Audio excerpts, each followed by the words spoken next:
National Weather Service in Ruskin has issued a special marine warning for coastal waters from Englewood to Tarpon Springs, Florida, out 20 nautical miles. Waters from Englewood to Tarpon Springs, Florida, out 20 to 60 nautical miles until 7:45 a.m. Eastern Daylight Time.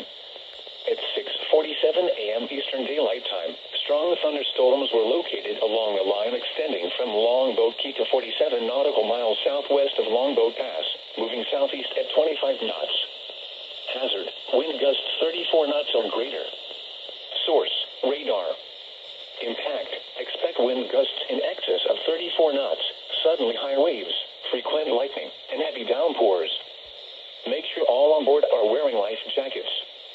Locations impacted include D5 Reef, Manatee Nearshore Reef, D2 Reef, Longboat Key, Venice Inlet, M4 Reef, MD1 Reef, Siesta Key, M7 Reef, Anna Maria Island, M8 Reef, M17 Reef, Big Sarasota Pass, D6 Reef, M5 Reef, M1 Reef, MD4 Reef, Manatee 1 Mile Reef, Manatee 3 Mile South Reef, and D3 Reef.